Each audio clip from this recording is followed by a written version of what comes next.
Hola, buenas noches. Hoy es 14, el Día Mundial del Donante de Sangre. ¿Se acuerdan?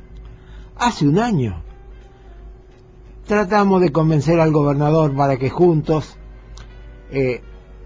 nos expusiéramos a que nos sacaran un poco de sangre y empezar una campaña para que todos los hospitales tuvieran mayor cantidad de donantes.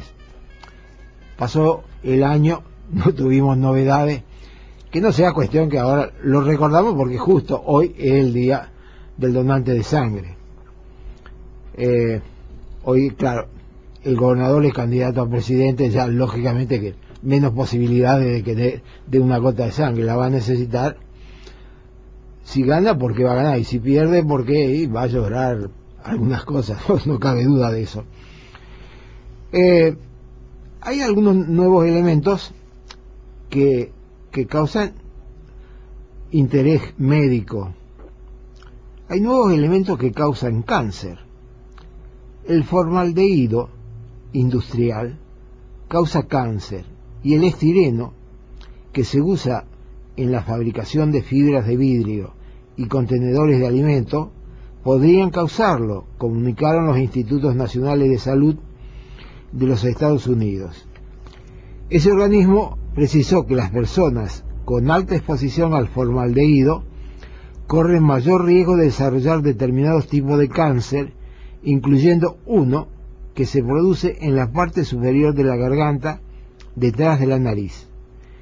Esa sustancia química olorosa se usa para producir resinas para artefactos caseros, revestimientos de productos de papel plástico y textiles. El formaldehído industrial también se usa como elemento de preservación en laboratorios farmacéuticos, empresas de pompas fúnebres y productos de consumo. El citado organismo gubernamental señaló que el estireno es uno de los muchos componentes carcinogénicos presentes en el humo generado por la combustión de los productos que contienen tabaco, e indicó que la mayor exposición a la sustancia se obtiene mediante el consumo del cigarrillo.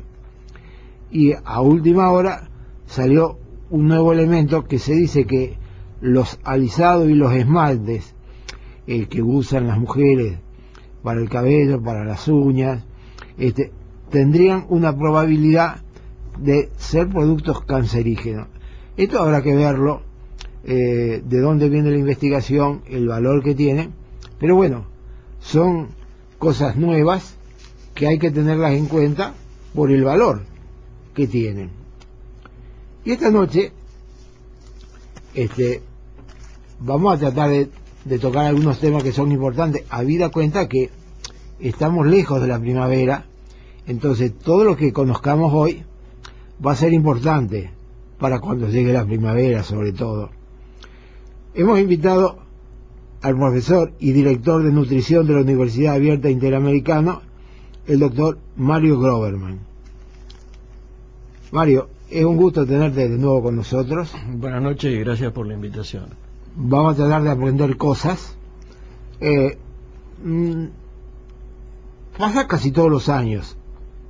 En esta época suelen hacer furor en Europa y los Estados Unidos y dan vuelta al mundo al llegar la primavera hasta arribar a esta parte del planeta.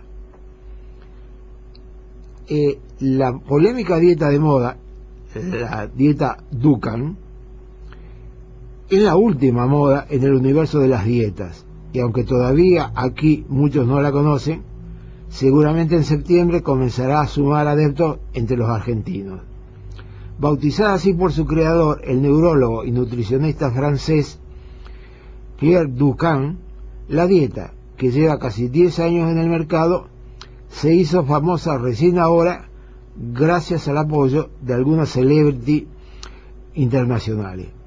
Pero bueno, con Mario nos pareció una cosa muy importante hablar un poco de lo que son las dietas, de lo que son, si cualquiera puede generar una dieta, el valor que tienen las dietas, de qué manera el individuo se puede cuidar. Bueno, nadie mejor que alguien dedicado a esto y que conoce el tema para que nos dé una explicación bien concreta del tema. Creo que habría que situar a la nutrición dentro del contexto de ciencias de la salud.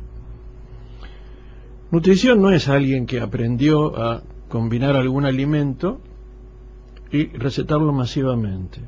Nutrición es un elemento del área de la salud, como es la medicina, como es la kinesiología, la instrumentación quirúrgica, la biotecnología asociada a la medicina, y a su vez también la bioimágenes y odontología. Es decir, tiene que ser indicada por profesionales capacitados que sepan interpretar el estado de salud del individuo. El peligro de todas estas dietas es que son masivas. Por supuesto que la dieta hiperproteica que ofrece Pierre Ducan es un francés que ha editado un libro, uno se llama Yo no sé adelgazar, con lo cual nos trata medio de estúpidos a todo el mundo. Una persona obesa tiene muchísimos problemas, inclusive problemas desde el punto de vista psiquiátrico y psicológico que hay que tratarlas, más allá que la obesidad puede hoy estar considerada como un trastorno de la conducta alimentaria, pero además una persona puede estar excedida de peso sin llegar a ser obeso y tener una patología cardíaca o una patología renal o ser diabético, con lo cual nadie puede libremente y alegremente empezar a recetar cosas que en el fondo no tienen asidero científico. Nuestro organismo para eliminar las proteínas necesita una excelente función renal. Si no sabemos cuál es la función renal de un paciente, esta dieta de primera pauta estaría, digamos, prohibida. Pero también hacer una aclaración que en algunos pacientes con patología cardiovascular, en diabéticos, en pacientes con hipertensión o además con pacientes renales crónicos tampoco puede ser utilizada. Y tiene varias fases. Tiene una fase de ataque, que es una dieta hiperproteica. Tiene una fase crucero, como le llaman ellos, porque durante los primeros 10 días de esta dieta, que es, yo aviso, si alguien quiere preguntar, pero realmente ese tipo de dietas creo que sinceramente desde el punto de vista científico no tiene ningún asidero. Pero además uno puede consumir la enorme cantidad de proteína que uno desee, no tiene limitaciones. ¿Por qué? Porque como lo han hecho tan masivamente, no tiene una identificación con la necesidad calórica de un paciente. La Agencia de Seguridad Alimentaria francesa advirtió hace algunas semanas que la dieta tiene serios riesgos para la salud y aseguró que no solo no funciona, sino que los kilos perdidos se recuperan todos. Y lo dice la Agencia de Seguridad Alimentaria francesa, no lo dice otro colega que en última instancia podría estar en contra. Estamos hablando de un ente de regulación de la misma Francia, de donde es originaria la dieta. ¿Cuál es el tema? La dieta inclusive, aparte de la fase ataque, la fase crucero, como le llaman para que introducción de hortalizas, una fase de consolidación para evitar el efecto yo-yo. ¿Qué es el efecto yo-yo? El eterno sube y baja de los pacientes con respecto a la alimentación, sobre todo las dietas, es decir, bajo de peso, subo de peso, bajo, que tiene mayor riesgo cardiovascular que mantener peso alto. Con lo cual, la gente dietante crónica que sube y baja de peso tiene problemas. Y después termina con una fase de estabilización para introducirlos a la dieta normal. En realidad hay algunas ventajas. Dicen que los pacientes han perdido peso rápidamente. Eso se consigue con cualquier plan de alimentación. La primera etapa hay una reducción importante porque hay una especie de deshidratación. El paciente elimina, entre comillas, líquido. Hay que aclarar también que uno no puede perder peso alegremente kilos semanales. En realidad se considera que una persona puede estar perdiendo como máximo entre medio y 3/4 kilos por semana para hacer un descenso de peso saludable. Y hablar de descenso de peso es poder determinar a qué peso real debe llegar esa persona. Con lo cual hay medidas antropométricas y otro tipo de medidas que uno puede establecer un peso real. Antes que continúe, Mario, vamos a una tanda publicitaria y volvemos. ¿Cómo no? Espacio publicitario.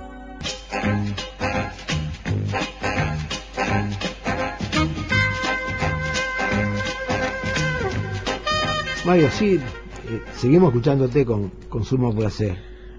Cuando uno plantea una dieta de este tipo, fíjate vos, en la primera fase de ataque, la recomendación es coma todo lo que quiera. Uno de los problemas que encontraron los cirujanos cuando comenzaron en la etapa del año 2000 aproximadamente a colocar banda gástrica era el enorme tamaño que tenían los estómagos de los pacientes obesos. Si yo le voy a dar una dieta, coma lo que quiera, el paciente va a comer en exceso. Y esa carga calórica, independiente de la calidad de la alimentación, puede ser proteína pura, pero es caloría. Por lo tanto, lamentablemente no va a bajar de peso. También tiene, entre comillas, que va a bajar de peso, pero va a perder masa grasa y pierde masa muscular si baja.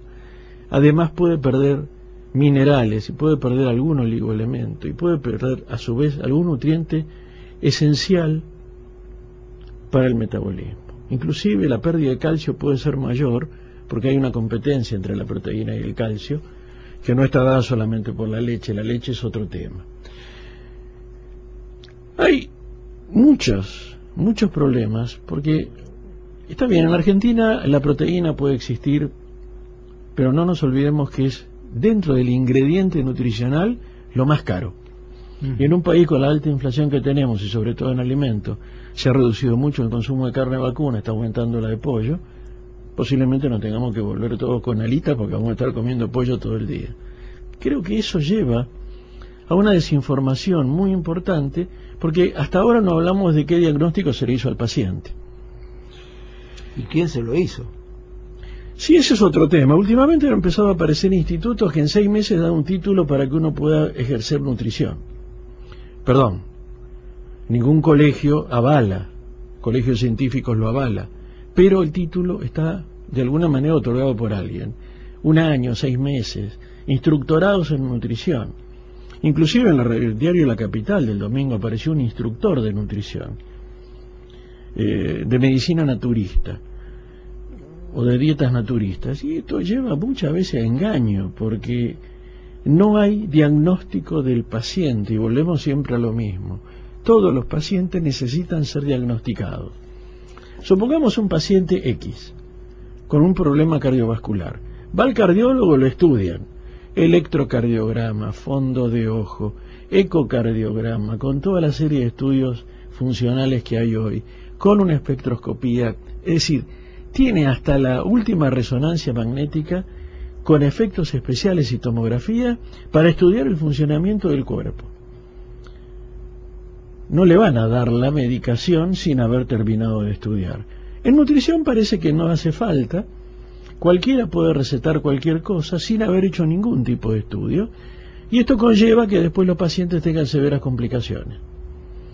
Hoy, por ejemplo, y esto lo dicen los cirujanos que están trabajando en cirugía de la obesidad, el paciente obeso que se somete a un bypass va a perder básicamente los metros de absorción que el intestino necesita para absorber alimentos.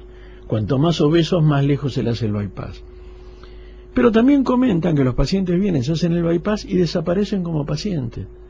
Quiere decir que, entre comillas, no lo controla nadie, con todos los riesgos que ello implica. Es decir, volvemos siempre a lo mismo. ¿Es algo sano trabajar y hacer alguna locura sin control? Por otra parte, ¿cómo queda una persona bajando 1 o 2 kilos por semana? Hay avisos en el diario La Capital, pierda 20 kilos en 8 semanas, en 4 semanas. Todo el mundo puede hacer cualquier cosa. Es decir, todo el mundo es perfecto, todo el mundo puede llegar. El mundo tiene en este momento una severa epidemia de obesidad. Si fuera tan fácil adelgazar, no tendríamos esta epidemia. Y el otro tema, hay poblaciones con malnutrición, y con malnutrición crónica. Se ha regulado, se ha reglamentado la ley de celíacos, por suerte, para empezar a detectar una enfermedad que es muy seria, que tiene una prevalencia de 1 en 150, en 100 en algunos lugares, habitantes, que tiene un efecto nutricional, porque hay que sacarle 4 cereales y enseñarle a recomponer su vida, porque esa celiaquía trae, lamentablemente, alteraciones, sobre todo a nivel de la absorción, tanto de minerales como de vitaminas y como de nutrientes. Entonces hay que empezar a entender toda la patología del paciente para poder, entre comillas, recetar una dieta que en el fondo, y esto uno puede criticar a los americanos, pero cuando hacen estudios a largo plazo lo hacen con enorme cantidad de pacientes. Y lo único que han demostrado ellos es que la única dieta que sirve es la dieta bien balanceada con indicación individual. Simplemente eso. Pero no necesita ninguna ciencia, simplemente trabajar con el paciente a nivel individual y posiblemente, claro, esta dieta la, entre comillas, promocionó Penélope Cruz. Ahora, Penélope Cruz necesita cambiar el físico, delgada como es. Entonces, evidentemente, estamos fallando en elegir al emisario que nos va a transferir ese conocimiento de una dieta cuando la persona no la necesita. ¿Vos pensás que uno de los factores que contribuyen a que una mujer que ha tenido un bebé baje de peso es cuando amamanta? Porque se ha comprobado que cada vez que la mujer amamanta pierde alrededor de 500 calorías. Es decir, si la mujer amamanta a su hijo 6 meses, todo lo que ganó en peso durante el embarazo probablemente quede bastante bien si a eso lo acompaña con un poco de gimnasia, caminar, alguna actividad física. Vos tocaste un tema muy importante, que es la mujer embarazada. Hoy hablar de nutrición y embarazo también es una parte de las ciencias de la nutrición que hay que controlar, porque una mujer no puede aumentar lo que entre comillas quiera. Es que y ojo, esto tiene porque el otro tema es que tampoco puede adelgazar estando embarazada. Cuando uno adelgaza, como por ejemplo con este tipo de dietas, el cuerpo genera lo que se llaman cuerpos cetónicos. El cuerpo cetónico es altamente tóxico para el cerebro del feto. Quiere decir que si una mujer comienza su embarazo con alto peso, por lo menos debe mantener o aumentar aproximadamente 6 kilos, y después que termine con su parto y la lactancia, ahí empezar a normalizar el peso con otro criterio, pero nunca usar el momento del embarazo para descender de peso. Pero Mario, es verdad, puede ser no aprovechar el momento del embarazo para perder peso, pero yo he escuchado más de una vez que los pediatras le dicen: coma libremente, aliméntese muy bien y todo, para que el bebé se alimente bien. Y las mujeres aumentan 20, 25 kilos de peso. Sí, por supuesto que está excedido. No hay un común denominador entre nosotros los médicos, es decir, los parteros, los pediatras, en ponerse de acuerdo de qué es lo saludable. Mira, lo saludable está determinado, esto ya hay consenso internacional. Una persona con peso normal puede estar aumentando entre alrededor de 11,5, 12 kilos a 16. Una persona con peso alto, y hablemos de una obesidad, no aumentar más de 6. Nunca bajar de peso. Y una persona con peso bajo puede estar aumentando hasta 18 kilos, porque el riesgo de muerte neonatal está dado por esa madre que no aumenta de peso porque el chiquito nace con bajo peso. Es decir, la deficiencia de nutrientes de la madre automáticamente se transfiere al feto.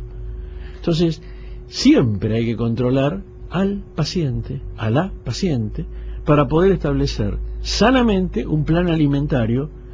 Y creo que ahí la palabra dieta habría que sacarla del diccionario, por lo menos del diccionario del imaginario popular, porque dieta queda como que solamente sirve para bajar de peso. Un plan de alimentación es simplemente para subir, mantener o bajar, y ahí está la diferencia. Ya está Alfredo Santucho con las noticias.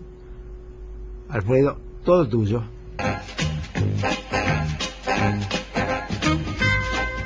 Estamos acompañados con el profesor y director de nutrición de la Universidad Abierta Interamericana, el doctor Mario Groverman, que nos está poniendo al tanto de lo que son las dietas, de esta dieta que probablemente de aquí a septiembre también en nuestro país tenga valor, porque bueno, la promocionan, escribieron un libro, se ha vendido mucho, las estrellas de más conocidas que han tenido hijos han bajado de peso. Se cuenta que aparentemente siguiendo esta dieta, Pero bueno, Mario nos ha dado un perfil de lo que es esta dieta. Ahora queremos que la profundice para que nos dé todos los riesgos, que para aquel que quiera comprar el libro y se encuentre que en realidad son más los riesgos que los beneficios de hacer una cosa así. El tema de la dieta es que tiene sus severos inconvenientes. Primero tiene 4 etapas, esas etapas hay que cumplirlas. La etapa depende de la cantidad de kilos que uno quiera perder, entonces quiere decir que es autorregulable, con lo cual científicamente es un desastre. Nadie sin conocimientos científicos puede avalar esto. Pero lo que plantean, inclusive la Asociación Española de Dietistas la habla totalmente de ineficaz y fraudulenta, porque de alguna manera toda la dieta hiperproteica ha generado problemas. Algunos artículos hablan de lo que es la letra pequeña de una dieta radical. ¿Por qué? Porque ellos creen que movilizan el resto de energías, tanto grasa como hidrato de carbono. Básicamente el hidrato de carbono está almacenado como glucógeno, tanto en el hígado como en el músculo, con una dieta hiperproteica, es decir, sin darle nada de grasas y de proteínas, de hidratos de carbono. Entonces, de alguna manera esto tiene su problema, porque también se dice que no solo se pierde grasa, sino también masa muscular. Duncan, reconoce en algún libro que el efecto rebote puede ser cierto. Es decir, el organismo humano tiene lo que se llama el gen ahorrador, que esto viene de la historia. El gen ahorrador, ¿por qué? Porque en la época de hambruna el gen ahorrador ahorraba energía. Y esto es una realidad. ¿Cuál es un poco los inconvenientes que uno siempre ha planteado con las dietas? Siempre el paciente se queja de que llega a determinado peso y no baja más. Esto a veces sucede porque ese peso al cual llega el paciente es el peso que realmente tiene que tener, no el que nosotros, entre comillas y sin conocimiento, le queremos decir que tiene que tener. El organismo reacciona y, entre comillas, se estabiliza. Si un paciente estabiliza su peso, lo que hay que revisar nuevamente es la carga calórica y si no tiene algún otro inconveniente. Se va a perder mucha agua y la pérdida de líquido es como si una deshidratación grave en un mes de enero. Esto puede generar problemas renales bastante importantes. Hablamos ya de los cuerpos cetónicos que va a generar el hígado, que pueden ser tóxicos para la célula nerviosa.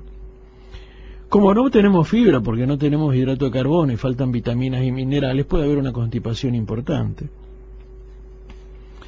Cuando uno no tiene glucógeno a nivel muscular, empieza a aparecer lo que es la fatiga muscular, calambres. ¿Qué le pasa a los deportistas en pleno partido que uno lo ve en una cancha? Se dice se acalambró. Simplemente falta de hidrato de carbono porque los consumió. Volvemos siempre a lo mismo, la dieta hiperproteica es cara. Es muy cara y sobre todo en este momento. Pero aún suponiendo que no fuera cara, los riesgos que significa una dieta hiperproteica son también muy severos porque ataca a varios lugares del organismo que necesitan más cuidados. Por supuesto. La única dieta balanceada es la que tiene adecuada carga de hidrato de carbono, de grasa, de proteína. Y la grasa tiene que tener un 10% de grasa saturada, 10 de monoinsaturada y 10 de poliinsaturada. ¿Por qué esa diferencia en el tipo de grasa? Porque es ahí donde uno tiene que hacer educación nutricional con el paciente para inculcarle lo que son las grasas buenas. Todo el mundo dice, yo no quiero tener nada de colesterol. Sin colesterol no tenemos núcleo de hormonas sexuales femeninas, de algunas hormonas masculinas y de ciertos elementos que son vitales para la vida. Por lo tanto hay que tener mucho cuidado. Que uno tenga colesterol de normal a bajo es mejor, es lo ideal. Si tiene una patología el cual el colesterol sube, hay que hacerse analizar para ver cuál es el origen. Pero el tema de Duncan es que también ha vendido, entre comillas, lo que se llama el coaching o el gurú online. ¿Qué es esto? Es una especie de entrenador personal asociándose, es decir, todo en base a una cuestión económica. En el fondo, ¿qué es lo que uno tendría que estar recomendando? No utilicen ningún tipo de dieta si no ha sido estudiado por un profesional de las ciencias de la salud adecuadamente para poder saber qué es lo que el cuerpo realmente necesita. Y si tiene que bajar de peso, ¿Cuántos kilos debe bajar para llegar a lo que se denomina peso saludable? Acá hay que tener precaución con una cosa. Las personas, tanto hombres como mujeres, que tienen una estructura física grande, no pueden pesar poco, porque la genética le dio un esqueleto que es grande. Y esto es una cuestión que no lo podemos obviar. La otra genética es muchas mujeres que tienen una pelvis grande, y uno ve a toda la familia con caderas anchas. La pelvis fue diseñada para tener un feto adentro. Cada 28 días en cada ciclo menstrual la grasa se va a redistribuir por la pelvis para proteger ese futuro feto. Es la biología con la cual no podemos pelearnos. Y esto es lo que hay que entender, por el cual los excesos de grasa localizada pueden ser tratados de muchas maneras. Pero no por eso una persona necesita hacer ayunos prolongados, matarse de hambre, usar cosa loca para, entre comillas, recuperar una figura, mujeres posmenopáusicas, la que tenían a los 15 años. Porque la biología no le va a permitir llegar a hacerlo. Creo que hay que empezar a adaptar la vida y empezar a tolerar mucho más y aceptar los cambios corporales que incluyen con la edad, para que esto no sea una carga, sino realmente sea un estilo de vida saludable.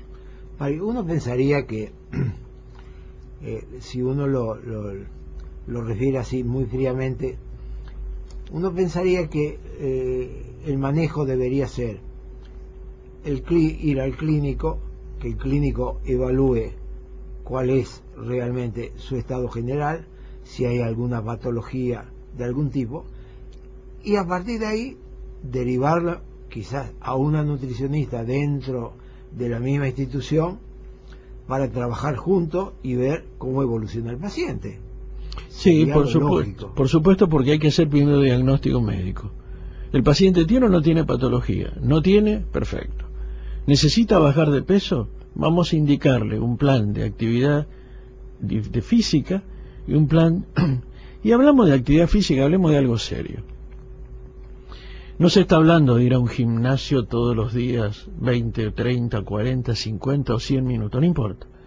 En realidad se habla de caminar 30 minutos por día, 5 días a la semana, que es lo que se llama actividad aeróbica. Eso es lo que moviliza la grasa, que entre comillas es lo que, por exceso de carga calórica diaria, se empieza a acumular en el organismo.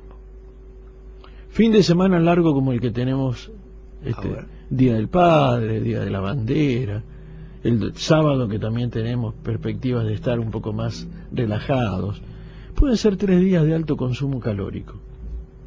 Entonces, 2 kilos por lo menos de aumento de peso.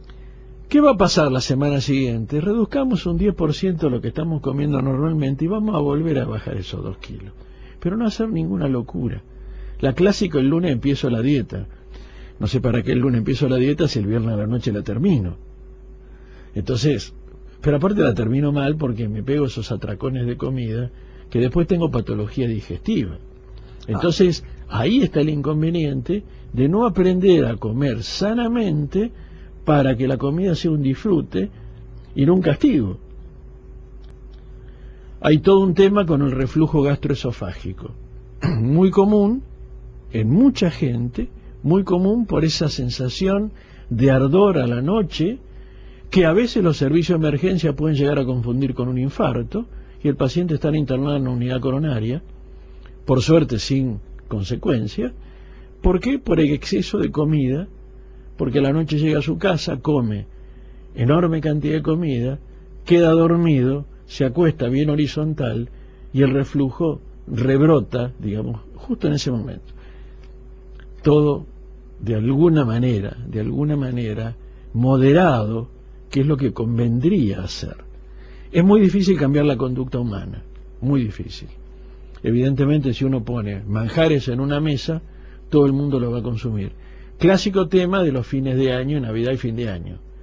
Comemos en Argentina comida diseñada para 40 grados bajo cero, con 40 grados sobre cero. Está cambiando un poco, por suerte, y todo esto mejora. Pero volvemos siempre a lo mismo. Hagan, si realmente piensan que tienen exceso de peso, consulten con los profesionales para saber si existe el exceso y cuántos kilos son los que están excedidos. No porque uno tenga alguna localización de grasa, piense que a lo mejor el cuerpo necesita bajar 30, 40 kilos.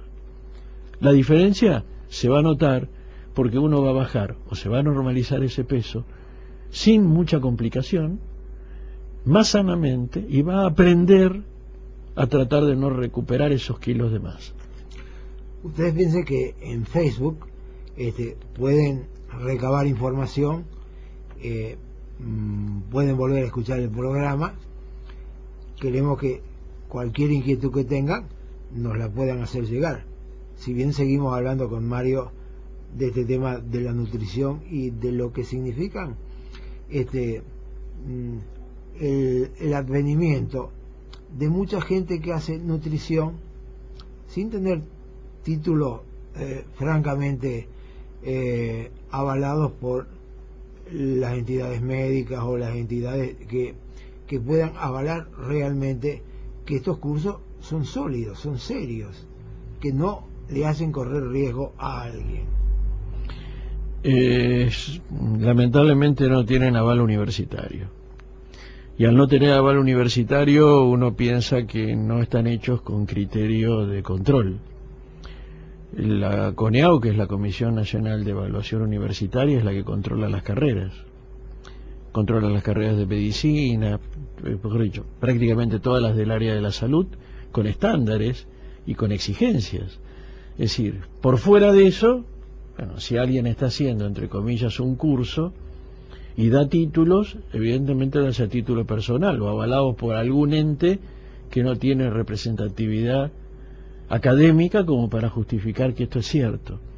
Peligroso, porque encima uno puede agarrar esta misma dieta Dukan y dársela a un paciente, total, no me importa porque yo no sé las consecuencias negativas de un plan de alimentación. Y esto es muy peligroso. Lo grave es que, si bien los estamentos universitarios no avalan esto, la provincia, la municipalidad tiene controles que ejercer y controlar quienes dan estos cursos, que evidentemente tienen que tener algún tipo de control. Sí, yo creo que el mayor control sería el Ministerio de Educación de la provincia y sobre todo el Ministerio de Salud. Todo lo referido a salud tendría que ser controlado mínimamente por los dos para ver realmente cuál es la base científica de todo lo que tiene. Desde el momento que están las carreras universitarias avaladas por el Ministerio de Educación de la Nación, cosa que también es importante, si nadie puede generar una carrera si no tiene aval ministerial primero y después controlado por la CONEAU, creo que ya invalida que alguien con un estamento inferior, entre comillas, de permisos para generar títulos que todo el mundo los cuelga en una pared. Bueno, ha sido muy clásico, una, entre comillas, que se decía nutricionista, que terminó matando gente en Buenos Aires, creo que era la mujer de Silvio Soldán, con severos problemas, por la cantidad de recetas de anfetaminas y todo lo demás, todas cuestiones, entre comillas, homeopáticas. La homeopatía no es eso, es otra cosa. Entonces, lamentablemente en Argentina uno ha visto mucho de esto, sigue viendo, porque en este momento en el mercado local existe gente que sin tener título universitario pone como método su nombre, y también es peligroso, porque a la larga le están vendiendo una ilusión a pacientes que le van a hacer cambiar un cuerpo cuando realmente no es. Hoy vos decías el tema de los cancerígenos en los alisados y en los esmaltes, y uno está viendo la cantidad de oferta de esmalte que es impresionante. Los otros días lo escuchaba a oftalmólogos en televisión hablar de lo que son los anteojos de libre venta. Entonces tenemos que la oferta a nivel salud, cualquiera puede hacer cualquier cosa y no hay ente que los controle. Creo que debería, sí, a nivel gobierno, empezar a controlarse mucho, sobre todo lo que tiene que ver con el cuidado de la salud, porque una de las cosas que uno va a conseguir es evitar, sobre todo, complicaciones, que es lo que uno trata de convencer a la gente, de que la gente viva sanamente. Hoy, la municipalidad ha generado algunas políticas importantes, como por ejemplo, el tema del kiosco saludable en las escuelas, para prevención de enfermedad cardiovascular, cosa que habría que generalizar. Argentina creo que está yendo en algún buen camino cuando por lo menos sanciona la ley antitabaco. Cada uno... Yo una vez vi un cartel... Pasaron muchos años. Demasiados, pero una vez vi un cartel que era muy importante. Yo elijo... Usted elige su manera de vivir, yo elijo mi manera de vivir, no fume. Porque de alguna manera era que yo me iba a morir por el humo famoso. Y lo que no aceptaban el humo del fumador pasivo eran los fumadores. Bueno, ahora, lamentablemente, el que ha quedado mal es el fumador que tiene que salir a la calle y mostrar que fuma, porque el ambiente encerrado no se puede. Pero eso me parece que es una cuestión lógica. Si uno está en ambientes con humo tóxico, evidentemente no va a poder respirar y se va a asfixiar. Entonces todo eso genera problemas. Y con respecto a la alimentación, no nos olvidemos de algo. La alimentación es uno de los primeros deseos del ser humano. El ser humano cuando nace se prende al pecho de la madre, por el reflejo de succión y la necesidad de. Por supuesto que también la lactancia materna ayuda que uno de los elementos de la leche materna, que es la leptina, llegue al estómago del bebé y prevenga la obesidad. Claro. Entonces, los pediatras siguen insistiendo en la lactancia materna y la necesidad de lactancia materna, por la inmunoglobulina, por la transmisión de la parte inmunitaria, es decir, por todo eso, que bueno, si por alguna causa no existe la lactancia materna, hay mecanismos como para poder suplantarla, porque hoy sí tenemos leches maternizadas, que si bien no son iguales, por lo menos ayudan al crecimiento de los chicos. Lo que hay que pensar también, que no solamente los chicos deben tomar la leche materna, sino que las madres deben ser bien alimentadas para que el nutriente que reciben los chicos les sirva mucho más de lo que le puede dar una madre media desnutrida, con poca alimentación, con pocos servicios sanitarios, con todos los riesgos que lleva implícito ese descuido. La ciudad de Rosario todavía no tiene cloacas en toda la ciudad. No. Y ha pasado tanto tiempo, tantos gobiernos, y recién se comenta que dentro de 1 año, 2 años terminarían con todo. Tanto tiempo demoramos para entender que esto es hacer salud pública. Cuando se cambiaron los caños de calle Córdoba de desagües, la misma Aguas mostraba que tenían 100 años de antigüedad. Por supuesto que un caño con 100 años seguramente está muy tapado. Pero no te olvides vos que donde había una casa que vivían 3 personas adultas o ancianas, se levantó un edificio con 100. Todo el drenaje de ese edificio fue a parar al mismo caño que no tiene salida. Energía eléctrica, por supuesto que gas, agua y cloacas. No ha tenido. Rosario ha crecido, Rosario realmente está hermosa, uno lo ve exteriormente y todos los visitantes de Rosario lo dicen. Creo que hay que acompañar con un montón de cosas. Lo que vos planteabas de la nutrición, se está trabajando con un asistencialismo que en el fondo no es muy saludable, porque se le está dando dinero y no se lo está educando desde el punto de vista nutricional. Creo que ahí sí el gobierno, tanto nacional, provincial o municipal, tendría que empezar a trabajar con educación nutricional para que la gente entendiera por qué uno debe alimentarse sanamente. Y esto hay que aclarar.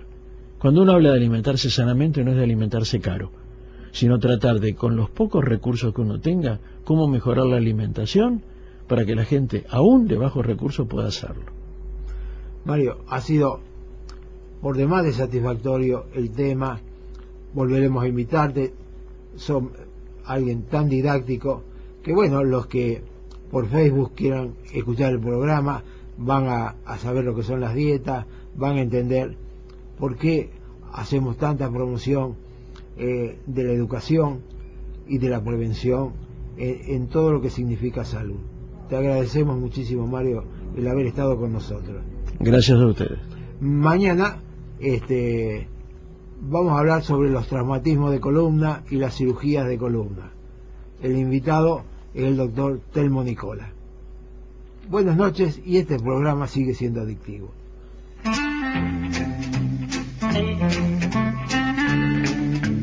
Esto ha sido una edición